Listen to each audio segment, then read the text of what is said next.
Hi, good afternoon. My name is Joshua Bleich. I'm the Associate Director of Administration for the Columbia CRQ program. I'd like to welcome you to today's event, Prioritizing Risk with Insight into Cyber Risk Quantification.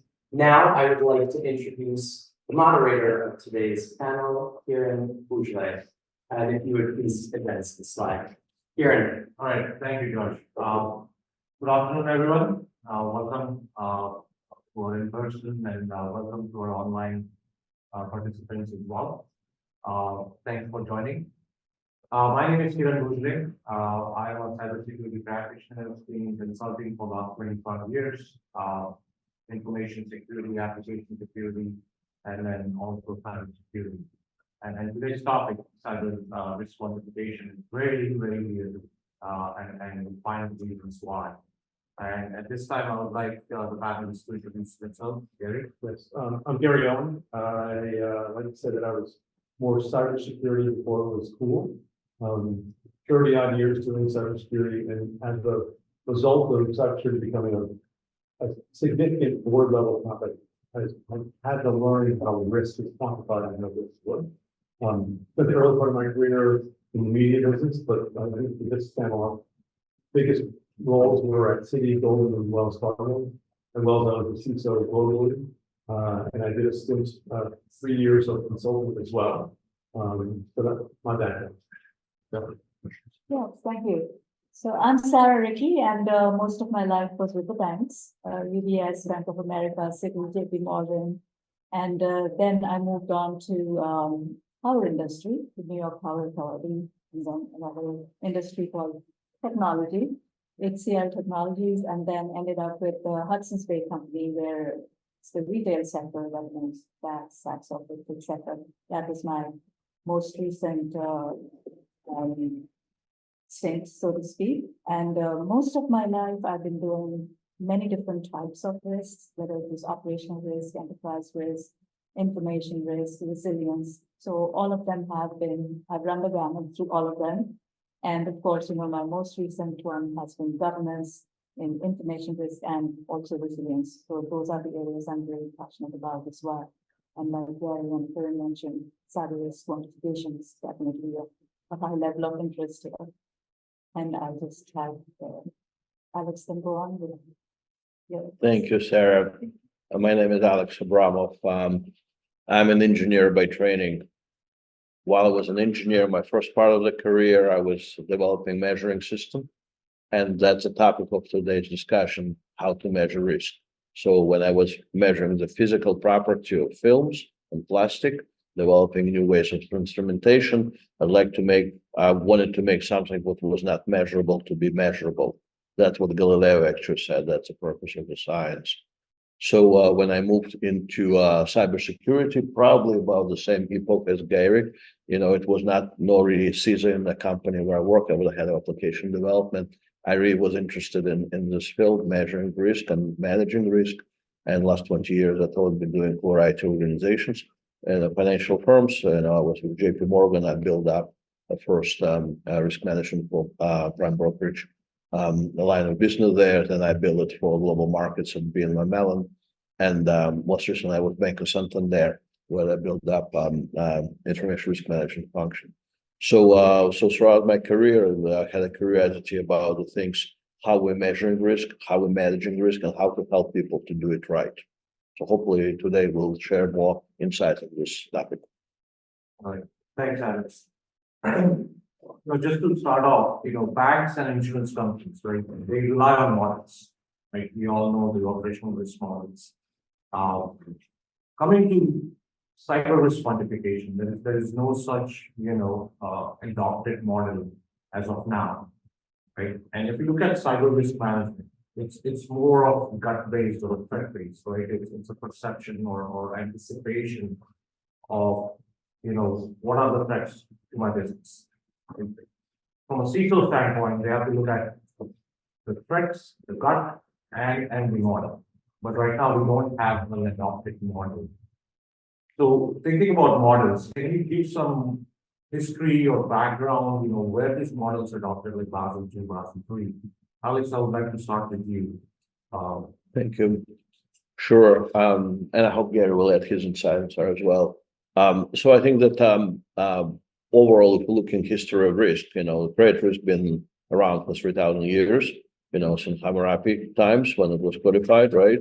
Market risk been around since the bottom wood tree on Wall Street, right? People were trying to manage market risk. So that's a discipline been around for a long time. The quantification models been existing there, and it's very mature discipline. Operational risk was not even defined 50 years ago, it was defined later on, Basel III, and the cyber risk is a subset of that. Some people may look different than that. So we are in very infant stage sometimes, and even we can adopt certain things like Monte Carlo, methods and other type of things, and data analysis. A lot of things are still sometime, done on more qualitative basis rather than quantitative basis. So that's a difference between the risk management and more traditional areas, and within information risk, technology risk, or cyber risk, sometimes the terms used interchangeably. So there are several models, like factor analysis, information risk, or FAIR. That's one of the attempts to do quantification. Needs to have some of the standards which helping people to quantify, but there's no one single thing which adopted methodology like we would have, for instance, in a value at risk analysis, which used in the market risk and credit risk, which adopted across the board. So a lot of this is still qualitative, sometimes based on experience, but of people who are trying to manage. So what we are working now collectively as an industry to evolve a more common approach together with regulators, as we're looking into that, which would allow, to be more, this type of measurement to be more consistent, and really, to allow to manage, the cyber risk better for all the institutions which need to manage the risk. Yeah, right. Obviously. History of cyber risk quantification in the cyberspace itself is probably only 10 to 15 years old. We're really trying to actually quantify the risk without a qualitative method. And today, almost every information security program is qualitative. We measure yourself from the last year to the current year, coverage versus depth of your controls, are they modern and so forth. So when you're thinking about trying to use quantitative analysis, probably for 2 decades, seems to have been trying to put together more metrics, but standalone metrics, not quantification. And so when I think of the history of this specific cyberspace, there really isn't any. So the greenfield for all of you to come up with the right model. We're getting closer with frameworks that help. So, but they tend to be, again, qualitative in nature. So NIST, CSF, or FAIR, or all these other using ISO, think of the standards are not a framework. A framework is not quantification. So we've struggled with that. So historically, I think in the next 5 to 10 years, we will be forced to have a reasonable quantitative measure, or we'll be drawn out of boardrooms, we'll be drawn out of the risk committee, we'll be drawn out of that. So it's a great time for this topic at the table. But from a cyber perspective, I wish I had more to go. Feel free. Well, I totally agree that this is a good point in history because we're at an inflection point where people are starting to do things, right? There are some people who are developing tools, methodologies, etc. And a lot of experimentation, and you are probably all involved in enterprise risk management, and cybersecurity has been one of the top 10 enterprise risks for the last so many years now, especially since after the pandemic. Plus, looking at up to 2030, people are putting it on the top 10 list for enterprise risk management. So it is an important thing to look at, to measure, to come up with ideas of how we can do it best. While there are ways, as you mentioned, of doing some quantification, we're not fully there yet. So more things are done and seen as we go forward. So Sarah, I'll continue with you. You look at cyber risk quantification, and then you look at, the recent SEC rulings, right, about both for materiality and gold. Really, that's going to that that direction that we need quantification to determine the materiality, right? If we have a cyber risk quantification model or tool, how does that help making strategic decisions or strategic investments? Can you share any example or two-part question? I may just lump them all together.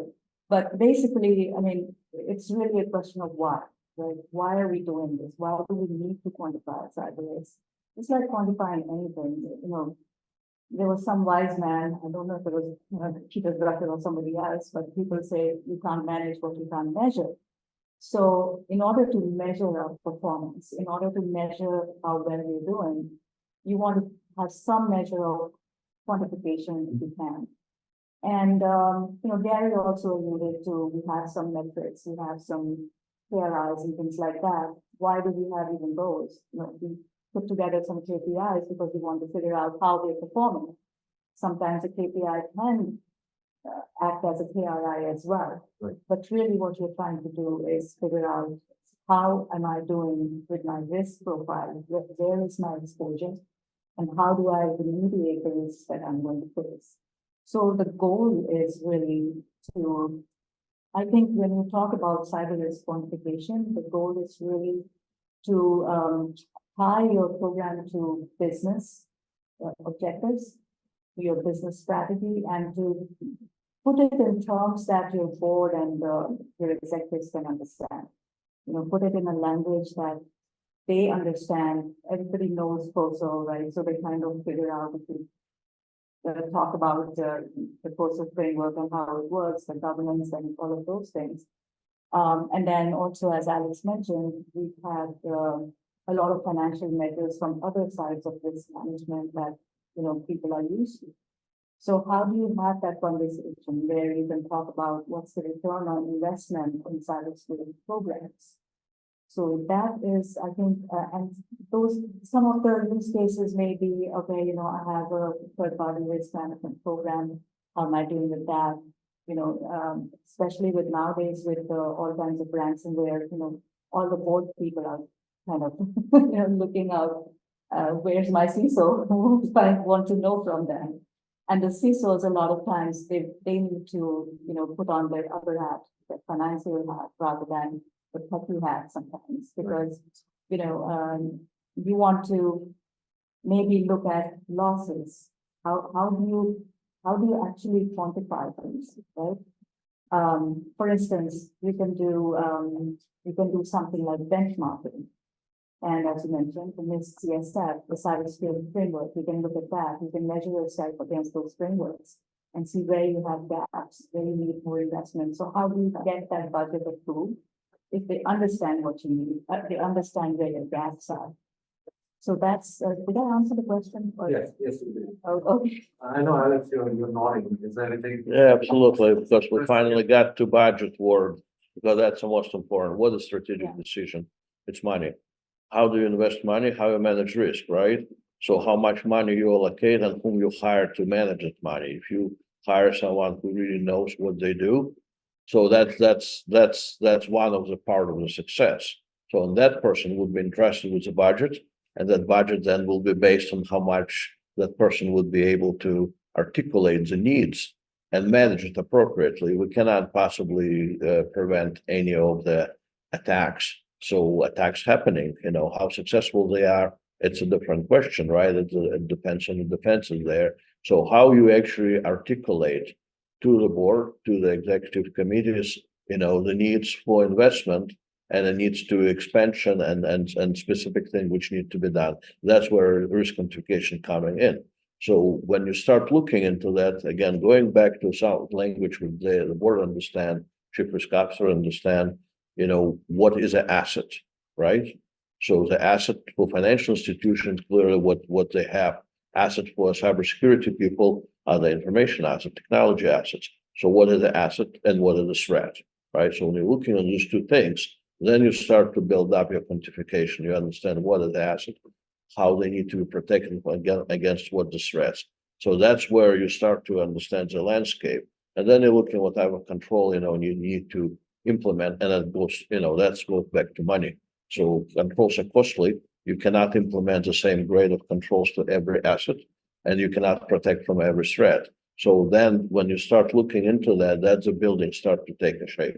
Then you can start quantifying, and when you're quantifying the risk and you then understand the investment which need to go there, and then you're measuring the success of that and adjusting kind of constantly, continuously, because that's the most fast evolving areas in the risk. But the threats are shifting all the time and technology developing all the time. So what was, good today, not good tomorrow. So you constantly need to adjust that matter. So going by the gut feeling, doesn't work. Going just hoping that everything will be okay. Hope is not strategy. I saw in one of my CTO working, it was on the top of his, whiteboard. Hope is not a strategy. So we cannot hope. We need to really kind of understand and constantly measure the risk. How you measure the risk?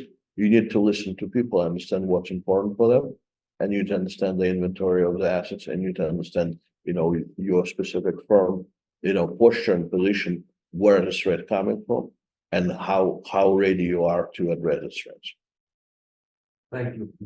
You mentioned a good point, right, about the board, right? Board are generally from business, representatives, or they know accounting, they know finance better. So they understand dollars, right? If I tell them how, we have 50% chance of phishing threat, doesn't know what that means in terms of dollars. So absolutely agree. Sarah, you brought up a good point. You talked about business objectives, right? All business. And this is probably controversy or debate, whatever you can mention, right? I've talked to some CISOs, CIOs, and CROs, right? There's always, is cybersecurity risk or operational risk, right? Because we keep telling and we keep hearing cybersecurity is a business risk, right? Yeah. So if I say business risk is not part of operational risk management, right? So what are your thoughts? There's no, I guess, as the cyber evolves, I think we'll find out the real answer. But what do you think? So I think, firstly, all that talk in the boardroom is about resilience right now, right? And cyber resilience is part of that whole picture, which we nowadays call operational resilience as well, right? So when you look at the definition of what's operational risk, the risk of loss from failure of, words are really changed. Right. People, process, systems, external events. Cyber sits right in there. However, when you say cyber is a business risk, it doesn't mean that it's not an operational risk. All the operational risks are also business risks to some extent because they all impact the business. So cyber is a business risk means that it sits in every part of the company, right? Because the user is subject to cyber risk. Any user, the IT, whatever line of business, marketing, whoever you have. And a lot of the sprawl that happens in our data centers now, even in the cloud, people do all kinds of stuff in the cloud, is because IT is pervasive all over the place. Everybody's using all kinds of tools. You've got developers using GitHubs all over the place. You have exposed GitHubs lying out there. There's risk out there on that side. Users are creating their own, and now with ChatGPT, they're creating a whole lot of other stuff, right? So in that sense, even though it's a risk within your operations, it is also a business risk. So I don't see a debate between the two because, again, I'm going across all the different kind of risk headsets. So to me, even though it's an operational risk, it sits at the enterprise level because it rises to that level of importance. And every part of the business is today impacted by it. Of course, you can have all these. Right. Thank you. Yeah, you've been a CISO, you're currently a CISO, you've been a CISO at a large financial institution, media. What's your take on this topic? I'll take it further than what you started. You asked the question, is cyber business risk versus company? And I agree that it's both. I think both broader than cyber. Now go to white paper or the paper to use that. But really, I think technology is its own risk story. Eventually, or let's say it's outsized versus traditional operations. And I would say eventually it will be its own reversal because you can't do anything about technology. We can't have this broadcast, we can't do entire shoes, but not much else. So it's everything the business relies on requires technology. More so than even people, because we're automating using AI, we're automating using RPA, we're automating using, so the people part of it is only, I'll call that knowledge management and intelligence driven versus business direction, or not construction, business delivery. And the technology is business delivery, it's business risk, my sense. But I'm not the framework of that. So I'm gonna get yelled at for not following gospel. No, but you're right, technology is really, nothing is manual anymore, right? In fact, if we lose our phones, we're really up the creek, right? Because a lot of us are not maintaining all our information on piece of paper. So technology is its own risk. We do IT risk, we do IS risk. But it is an enabler. It enables the business, right? It is still something, the goal is still to run the business.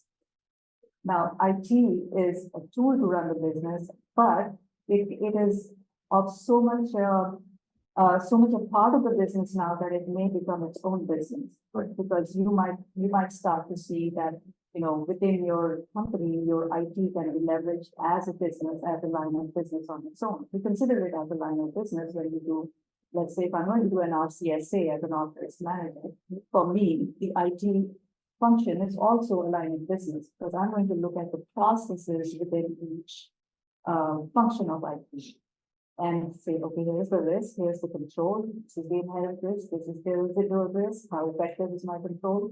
And I do the same thing to IT as well. Right. So I agree with you that IT is its own thing, but it's still, the goal is to run the business and survive. Now, IT could be a business on its own.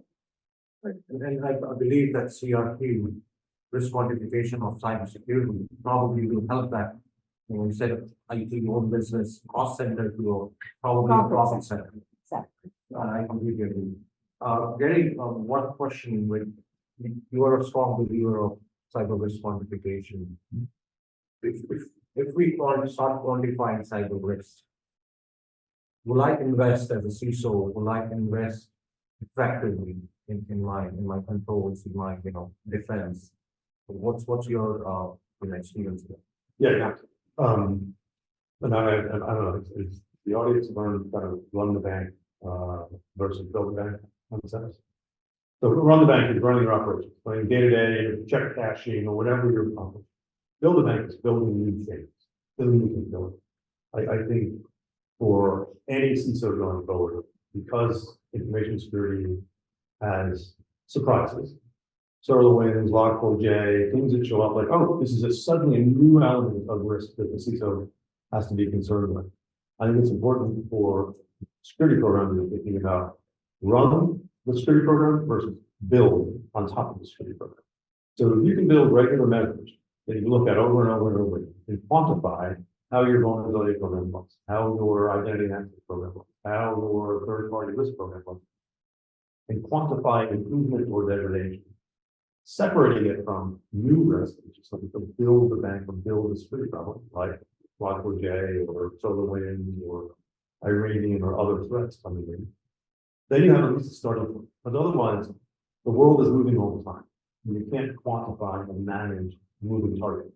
So like isolating into a consistent target and adding on as things mature, you're able to keep the two separate and quantify more effectively. Is that enough? I doubt it. But at least it's a good start.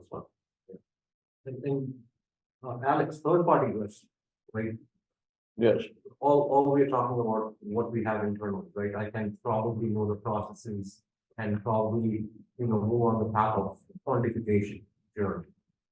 Third party risk. How would you any tips on how that could be handled from a quantification standpoint? Yes, absolutely.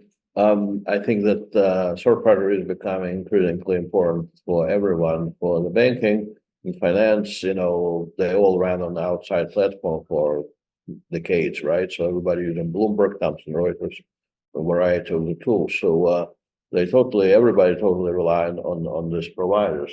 So without them, everything stops. So for some places I've been around, over 60-70% of the technology is out. So that's a third party. This is supply chain security. And it's not like the Target incident, when the supplier to the Target was hacked and then Target was impacted severely. But it's a lot deeper into that because a lot of open source software being used everywhere, so software bill of material that lately become something which everybody talks about. That's something which we looked long time, but now it become a forefront. How do you manage the third party, which is totally penetrating from everywhere the enterprise risk? So the quantification of that is important. There are several companies which do like external analysis, but due diligence on that, and that's where we're coming to interesting point with third party risk. More traditional been outside of technology risk. It was more on the starting from procurement and contract risk and things like that, and payments risk. Payments, not in the technology point of view, but the creditworthiness of the party, insolvency of the third parties as well. So it's really changed now because traditionally the people who were managing third parties were more again coming from procurement or from a credit risk and things like that. Was no really technology background sometimes. Whereas technology background for current third party risk management is absolutely paramount for success of that risk management because people need to understand how to read the reports, what's actually important, what is not. Because sometimes reports are prepared by outside parties, which kind of bring everything there. So you need to read and understand what really matters. That's real risk management. You need to find this is not really important. And that's important. I want to know more about that. You need to establish closer relation with your partners and ask questions. That's very important. So in my previous role, I built relationship for a very long time, from variety of the technology providers. I knew CEOs and CTOs of a variety of the companies, and I could call them and ask the question. And we were talking like peers and partners, and they can answer the question which I could never find in the report. So, and that gives me a confidence that, they know what they do, or I can ask more questions and really create, our internal issue if I feel that they may not be there. So do third parties sometimes being disqualified based on cyber posture? Yes, it definitely happened. It happened before on the financial side. Sometimes we saw suppliers becoming insolvent and decision was made to move from that supplier to another one. Same thing happened on the cyber side when things kind of do not look good. Fortunately in many areas there are alternatives, but sometimes they're not. When there is no alternatives, we need to work with them. And sometimes I ask a question, sometimes I talk with one of the very big providers a while back and said, nobody ever asked that question. I said, well, they should. And they should improve, so third party, definitely, you're absolutely right. This is, one of the top concerns within the cybersecurity risk management.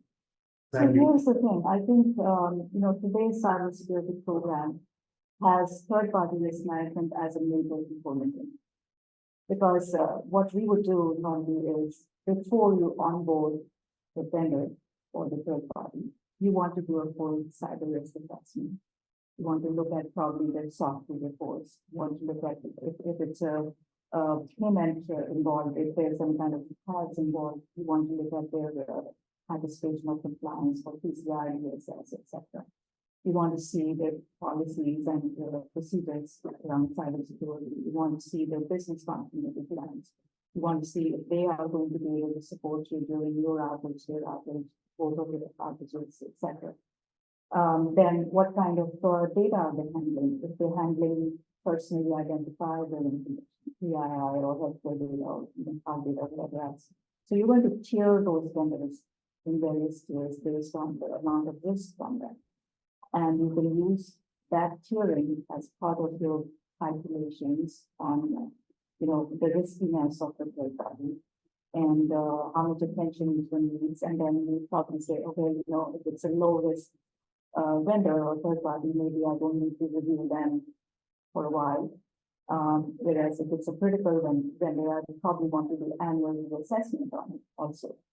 So there's a lot that goes on within the cyber shop to make sure that third parties are onboarded safely.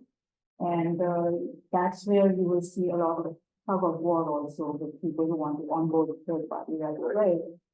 And in my case, what I would do is, okay, so your third party needs to implement a WAP now. And you don't want to wait. So, okay, let's do a risk acceptance. And that's when you're asking them for the firstborn. Don't want to write a risk acceptance. They don't want to sign off on it, right? So you really want to build a good program that is sustainable, manageable, and people are adhering to it. Because yes, you also do the other assessments, you do the financial viability assessments in the other shops, you don't do cybersecurity, but all of that also should happen. You also bring in your lawyers to make sure that there's security abandoned if needed. You want to make sure that they,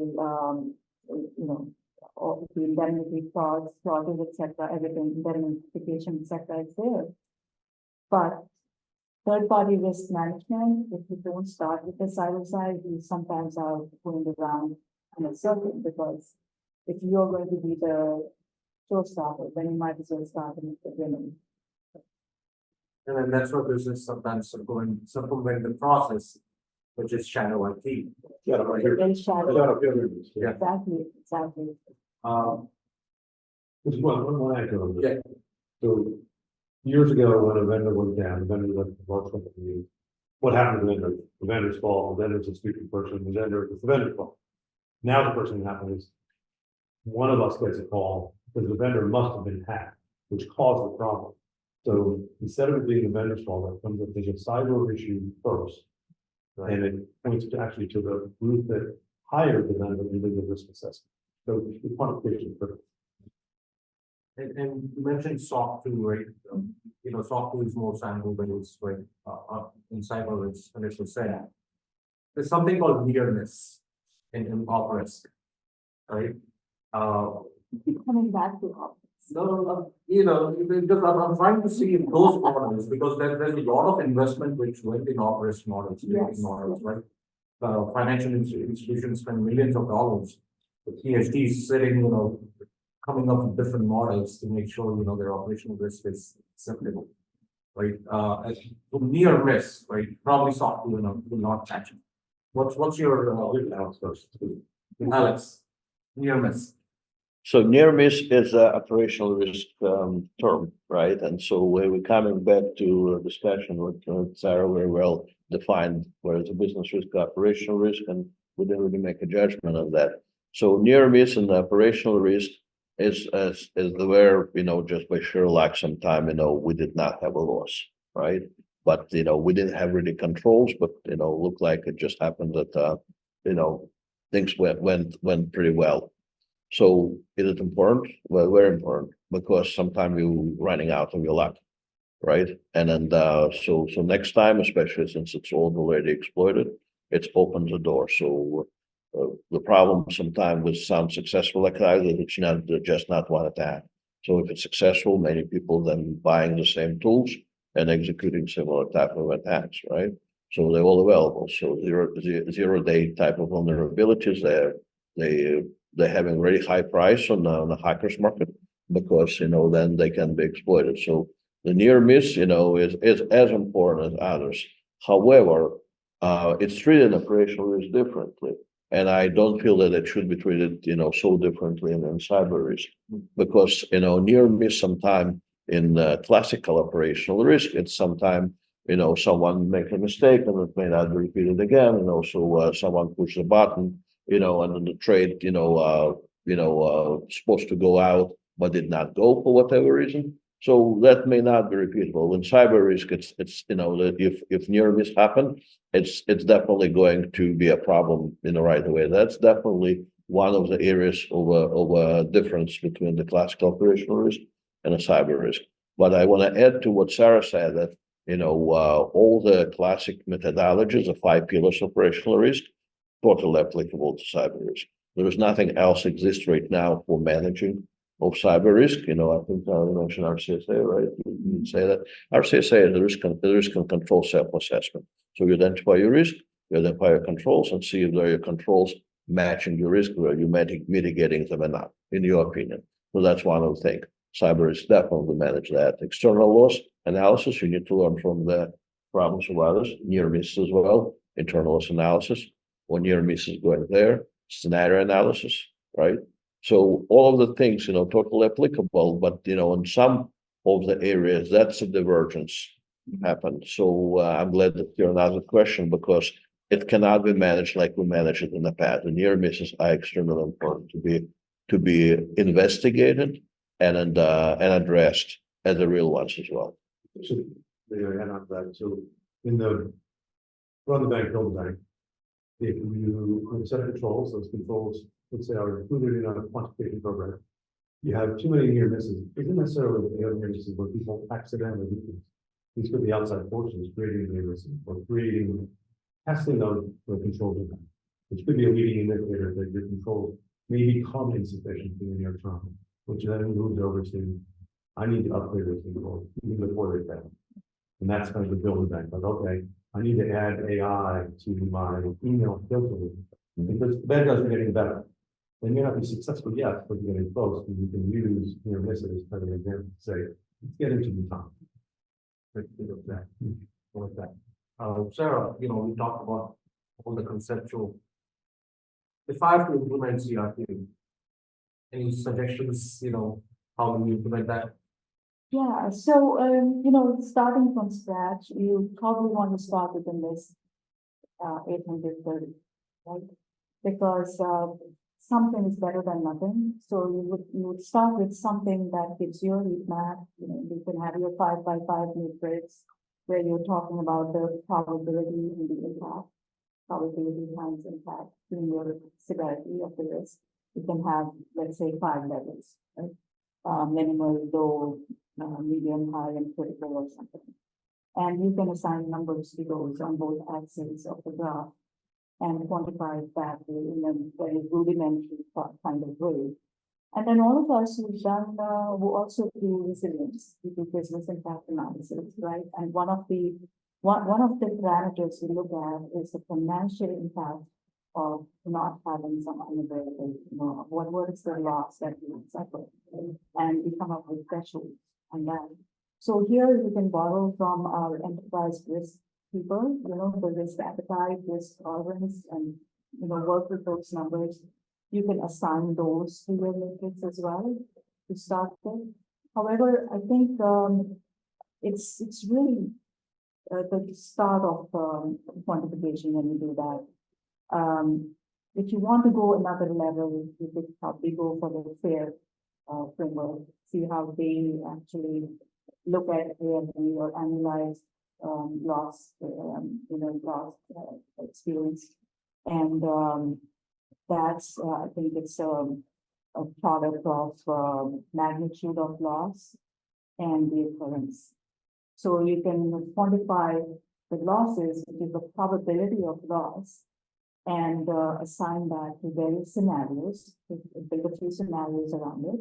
Run a Monte Carlo, as you mentioned, that's what you can do in Excel, but it's very, very data and very intensive to do that. So you want to do it in a small steps kind of way, go from the NIST RMF to the FAIR, but in between you have some kind of hybrid situation. You will be building risk registers, you will be building dashboards of all kinds, and then see what works. Again, depends on how much data you have, right? If you don't have the loss experience data, maybe you have to go out to the industry and see what is a typical loss, or what is a typical loss of, cost of lost record. We could use things like the Verizon or IBM's 58 cents or something per record, whatever that is,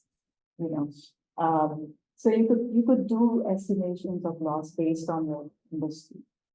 But one of the things that really helps people who want to understand how your program is doing is you do evaluate your program maybe against the NIST cybersecurity framework.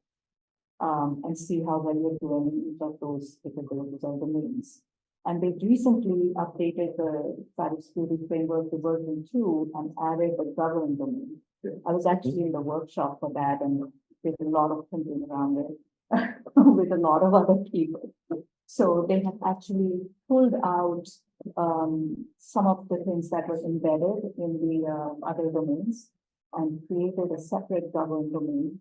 Because that, sets the foundation for the entire program, right?